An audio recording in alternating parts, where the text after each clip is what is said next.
এসো আজ আমরা একটি বিদেশি লেখকের বিদেশি কবিতা পড়ি। মধ্যশিক্ষা পর্ষদের নিয়ম অনুযায়ী এভাবে সাব্যস্ত বিদেশি লেখকের গল্প বা দেশি লেখকেরও অন্য ভাষাভাষীর গল্প এবং কবিতা মধ্যশিক্ষা পর্ষদ পাঠ্যে একটা করে নির্মাণ করেছেন। আজ আমরা যে কবিতাটি পড়ব সেটি হলো অসুখী একজন, লেখক পাবলো নেরুদা। এই পাবলো নেরুদা আসলে দক্ষিণ আমেরিকার চিলির পার্লে শহরের মানুষ। এখানে তার জন্ম 1904 খ্রিস্টাব্দের 12ই জুন এবং তার মৃত্যু হয়েছিল 1973 23শে সেপ্টেম্বর। বিচিত্র এর জীবন, এই বৈচিত্র্যের মধ্যে তার নোবেল পুরস্কার প্রাপ্তি। 1971 সালে সাহিত্যে নোবেল এবং তার আগে 1950 সালে আন্তর্জাতিক শান্তি পুরস্কার। সাহিত্যে নোবেল পুরস্কার পাওয়ার সময় তিনি যে ভাষণটি দিয়েছিলেন তা একটু আমাদের জেনে নেওয়া দরকার। তাহলে পাবলো নেরুদার জীবন, তার চিন্তা চেতনা সম্পর্কে আমরা সম্যক জ্ঞান লাভ করব। 1971 নোবেল ভাষণে চিলির মহাকবি ও বিপ্লবী পাবলো নেরুদা বলেছেন, আমি প্রবলভাবে বিশ্বাস করি যে মানুষ তার ছায়ার সাথে, আচরণের সাথে, কবিতার সাথে যে আটকে আছে। মানুষের যে সমাজ বন্ধুতার চেতনা তা সম্ভব হয়েছে কারণ মানুষের একটা প্রচেষ্টা আছে স্বপ্ন আর বাস্তবকে একসাথে মেলানোর। কবিতা স্বপ্ন আর বাস্তবকে মেলানোর কাজটা করে। তার ভাষণটি ছিল সহজ, সরল ও নিরাভরণ, কিন্তু সত্যিকার অর্থে চেতনা জাগানিয়া। এখানে তার মন, মানস এবং দৃষ্টিভঙ্গির প্রস্ফুটিত হয়েছে। স্বদেশের রোমান্টিক নিসর্গ, বিরামহীন বৃষ্টি, বুনো ফুল, লতাগুল্ম, জীবন বৈচিত্র্য, নারীর প্রতি প্রবল আবেগ, ঘন মুগ্ধতা ও মানব প্রকৃতির বন্দনা গান কবিতাকে বৃহত্তর পাঠক সমাজের কাছে জনপ্রিয় করে তুলেছিল। এছাড়া শ্রমিকদের দৈনন্দিন জীবন তিনি যেভাবে প্রত্যক্ষ করেছেন তার তুলনাহীন। নেরুদার শিক্ষয়িত্রী যিনি ছিলেন তিনিও একজন নোবেল জয়ী। সেই শিক্ষয়িত্রী চিলির মানুষ, কবি গাব্রিয়েল মিস্ত্রাল। শৈশবে কবি এই শিক্ষয়িত্রীর হাত ধরেই তার জীবন দর্শন গড়ে তুলেছিলেন। কবি আসলে ছিলেন মার্ক্সীয় দর্শনে প্রচণ্ডভাবে বিশ্বাসী। জীবনের শেষ শয্যায় ক্যান্সারে আক্রান্ত হয়েও তিনি তার জায়গা থেকে সরে যাননি। এর জন্য তাকে অন্তহীন থাকতে হয়েছে, লুকিয়ে থাকতে হয়েছে। এই মানুষটিকে, যে দেশের হয়ে বহু দেশের প্রতিনিধিত্ব করেছেন, তাকে শেষ জীবনে এই পুঁজিবাদীদের কাছে গণতন্ত্রের পরাজয় এর যে যন্ত্রণা তা ভোগ করতে হয়েছে। প্রকৃতপক্ষে চিলির শহরে জন্মালেও তার কর্মজগৎ ছিল বৃহত্তর। রেঙ্গুন অফিসে কবিতা চর্চা তার চলতে থাকে, আর সেখানেই পরিচয় এক অপূর্ব সুন্দরী বর্মী তরুণীর সঙ্গে। কিন্তু তার আচরণের বন্য উন্মাদনায় অস্থির হয়ে নেরুদা চলে যান তৎকালীন সিংহলে, আর সেই সিংহলেও কবিকে অনুসরণ করে পৌঁছে যান সেই বন্য মনের তরুণী। অতিষ্ঠ করে তোলে কবি মনকে, লুকিয়ে পালিয়ে তার হাত থেকে শেষে রেহাই। সেখান থেকে বাটাভিয়ায়, যেখানে এক ডাচ তরুণীর মারিয়া অ্যান্টোনিয়ের সাথেই তার বিবাহ বন্ধন, আর এমন দুর্ভাগ্য তার সঙ্গেও শেষ পর্যন্ত ছাড়াছাড়ি এবং ডিভোর্স। বাংলার বিখ্যাত কথা সাহিত্যিক শরৎচন্দ্রের সঙ্গে যেন এই পদাতিক লেখকের কোনো এক মেলবন্ধন রয়ে গেছে। এই রেঙুনেতেই শরৎচন্দ্রের অনেক অনেক কিছু গড়িয়ে গেছে। তার চরিত্রহীন উপন্যাসে পটভূমি এখানেই ছিল। এই ফাঁকে একটু বলে নিলাম। আচ্ছা, এরপরে কবি নেরুদা চলে যান তেমুকোতে। সেখানে তার কাব্য রেসিডেন্স অফ আর্থ, এখানেই তরুণী চিত্রশিল্পী দানিয়া, তার সঙ্গে তার দাম্পত্য, এবং এটিই তার স্থায়ী ছিল।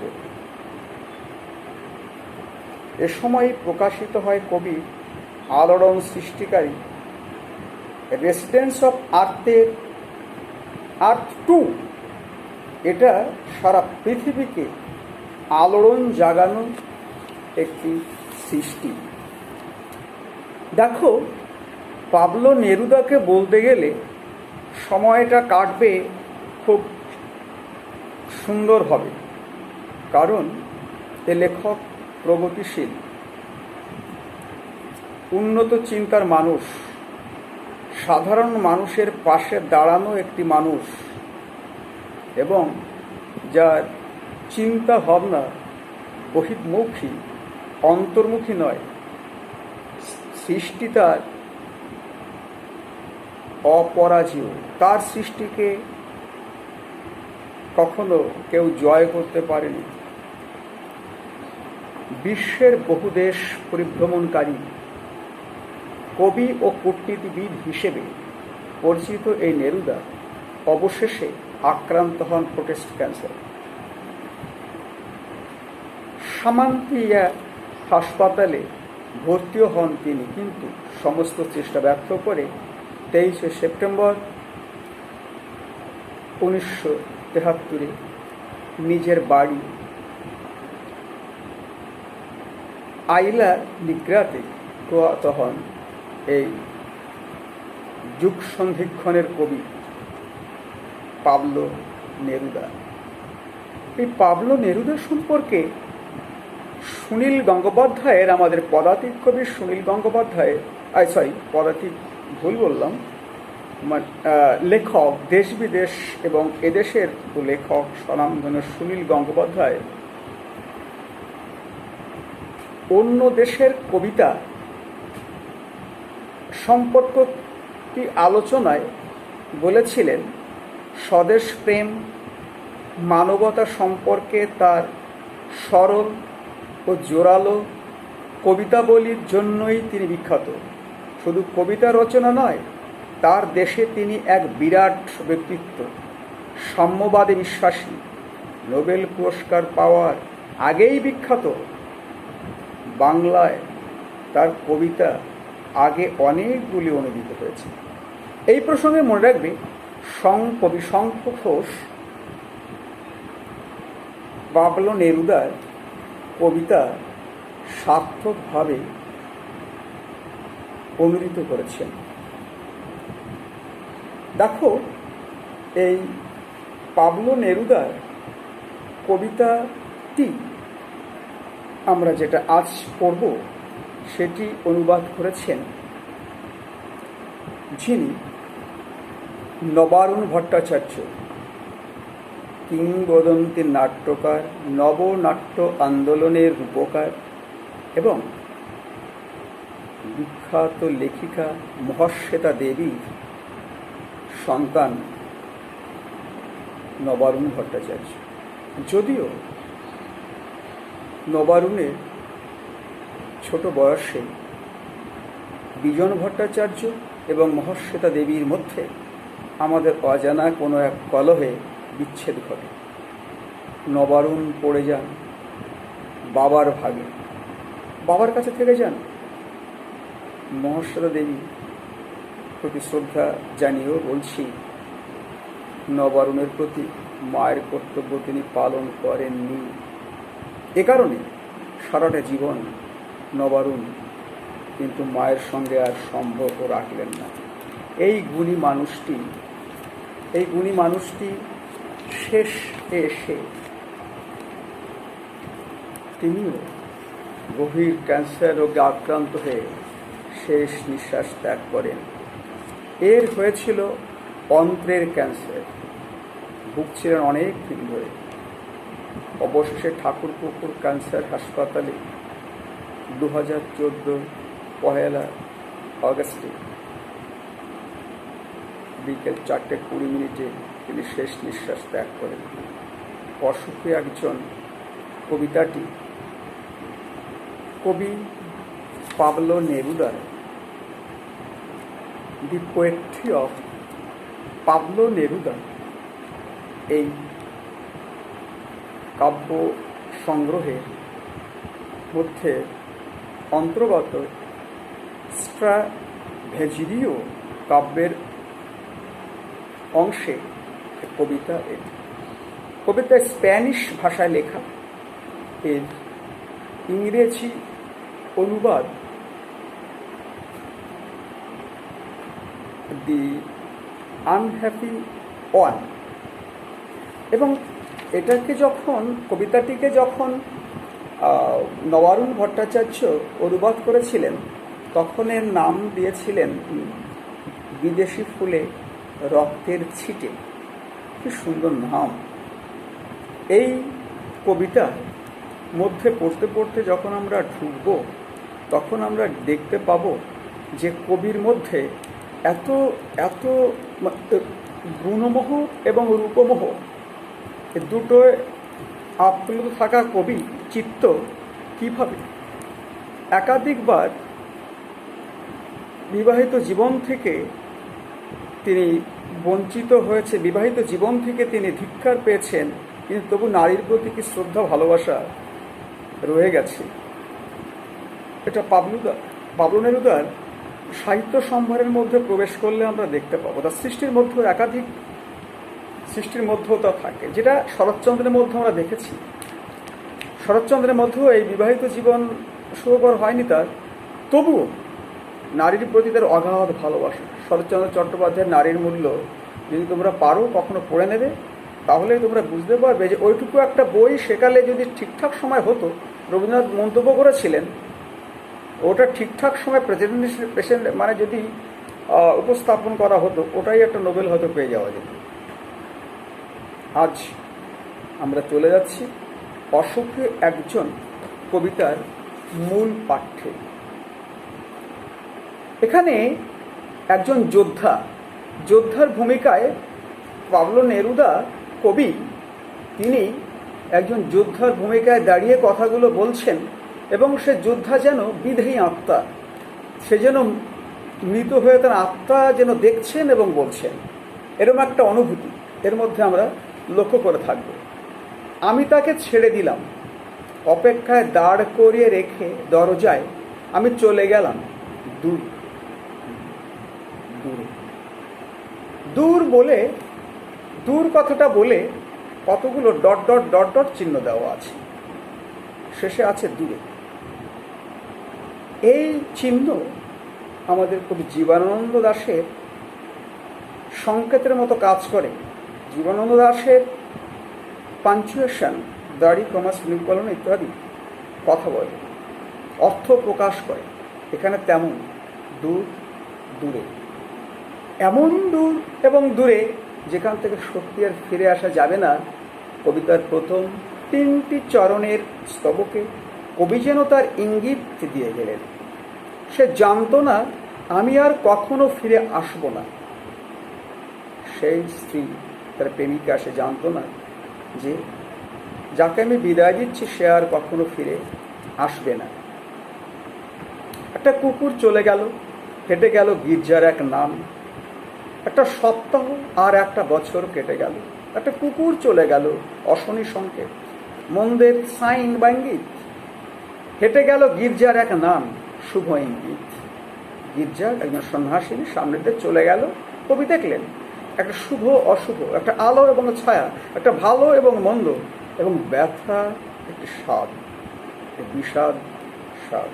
এরই গন্ধ এই দ্বিতীয় স্তবকে এসে কবি রেখে গেলেন। এইভাবে একটি সপ্তাহ চলে গেল, চলে গেল একটি বছর। বৃষ্টিতে ধুয়ে দিল আমার পায়ের দাগ, ঘাস জন্মালো রাস্তায়। বৃষ্টিতে কবির পায়ের দাগ ধুয়ে গেল, রাস্তায় ঘাস জন্মালো। কোন রাস্তায়? যে রাস্তা দিয়ে কবি চলে গেলেন সেখানে ঘাস জন্মালো। আর একটার পর একটা পাথরের মতো, পরপর পাথরের মতো বছরগুলো নেমে এলো তার মাথার উপর।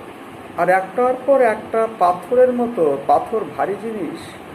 এই দরজায় দাঁড়িয়ে থাকা মেয়েটির কাছে এক একটা বছর এক একটা পাথর, যেন পাথর চাপা পড়ে পড়ে পড়ে পড়ে বছর গড়িয়ে গড়িয়ে তার মাথার উপর নেমে এলো। পাথর চাপা পড়ে গেল।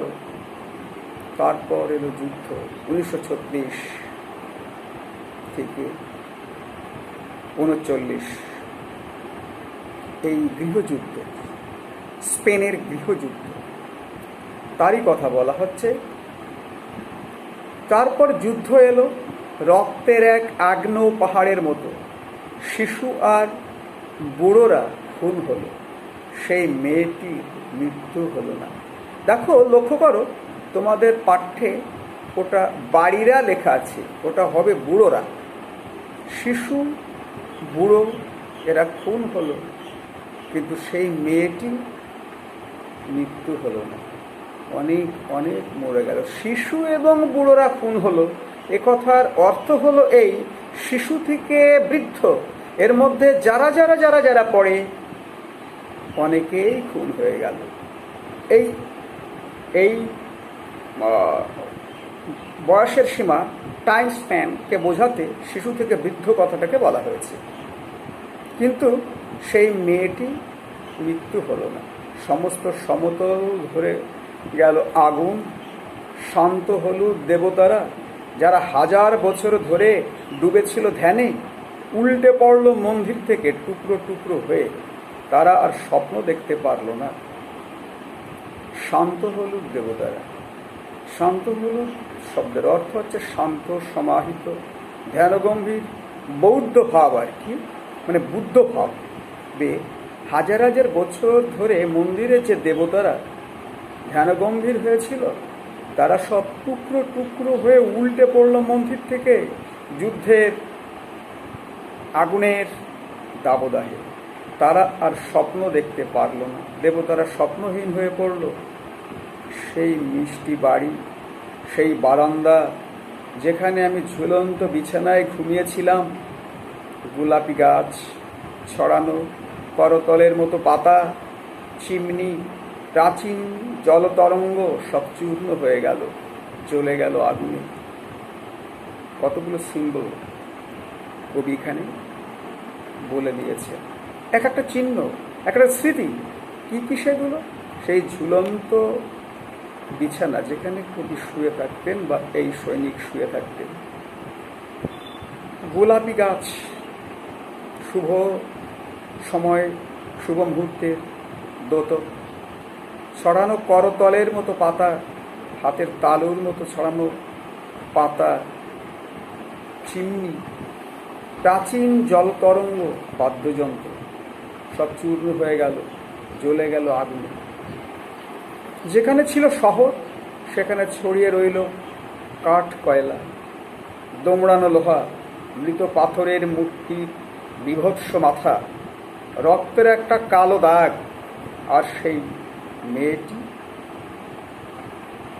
আমার অপেক্ষায়। কবি বলছেন, এত কিছু হয়ে গেল, এত কিছু ঝড় বয়ে গেল, এত দঙ্গল বয়ে গেল, কিন্তু সে মেয়েটি আমার অপেক্ষায় আছো। এই যে মেয়েটি কি সত্যি দাঁড়িয়ে রইল জানি না, এটা অজানা।